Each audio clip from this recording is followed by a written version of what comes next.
Actors and actor enthusiasts, I'm Melissa Henderson, and you're behind the scenes of on-screen acting. I'll be on set tomorrow, so today we'll talk about what happens when you get booked for an on-screen role. How do you know where you're supposed to be and when?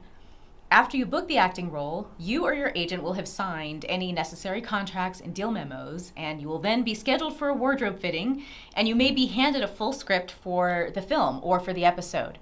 About a day or two before filming, you may receive a call sheet and sometimes also a shot schedule. The call sheet and possibly the shot schedule will let you know where and when you need to arrive, what will be filming that day, where it will happen, and when it is scheduled to happen. Obviously, this is very important information, but the formatting can throw off actors who are unfamiliar with it. So we'll look at a few, from the most basic to a more complex shooting day with several company moves and extras. First, a few terms. Company moves are times where the location changes and the entire cast and crew, or much of the cast and crew, packs up everything at the old film location and moves all that stuff to a new location. A shot schedule is mostly for the crew, as it outlines only which sections of the script will be shot in which order.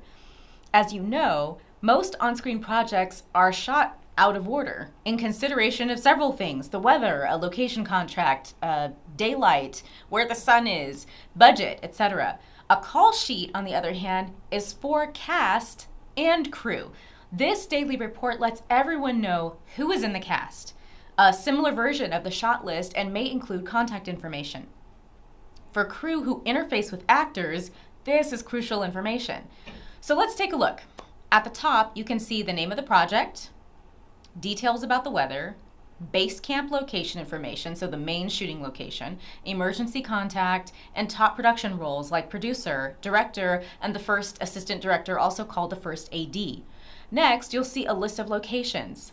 If there are more than one, then yes. If there's just one, then you'll just see one. A list of the cast, what roles they play, what time they're called, and where they should report to when they arrive. As a rule, although it's not usually listed on the call sheet, as soon as actors arrive, they're expected to check in with a production assistant, and the PA or production assistant should be looking for you when you arrive. The production assistant will orient the actor where hair and makeup is located, where their trailer is, or where a space is where they can settle in. Actors may also be directed to craft services, or also called crafty, for all food and beverage needs. Actors need to be prepared to complete paperwork on set that day, so bring your identification information. Typically, this paperwork is presented after you're finished with hair and makeup. A few extra things to note on the call sheet. All A-team cast, so the lead and supporting cast members, have numbers next to their names. These numbers are populated to the left of their names and are used as a shorthand in the shot list on the right. So see how I'm number 7 on this call sheet, and on this day, I show up in scenes 64 and 67.1. You can also see which pages of the shooting script these scenes fall on in case I need to review. So all the way to the left are 2 columns. The D/N column designates whether this scene happens in the day or at night. The interior-exterior column designates whether this shot is inside or outside. On the bottom right, there may be some notes. Whether you are cast or crew, pay careful attention to the notes, since they may have important information about your character specifically, or general information about meal breaks or where to park. Call sheets are an essential administrative tool designed to swiftly inform everyone. If you notice an error on a call sheet as it pertains to your character, a scene you're in, or if you're a crew member, the department you come from, you need to let a production assistant know immediately. An error may affect everything. For example, I have an identical twin sister, and we were cast to play twins in a film. One of the twin characters was supposed to wear black full sclera contact lenses. An error had been made. Weeks before we filmed, I was fitted for the contact lenses by an optometrist, but my twin was supposed to have been.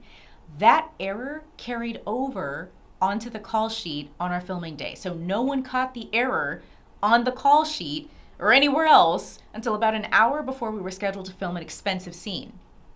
The result, the director decided that I would wear the contacts I was fitted for and pose as my sister, so they cut my hair and changed my costume to accommodate the change.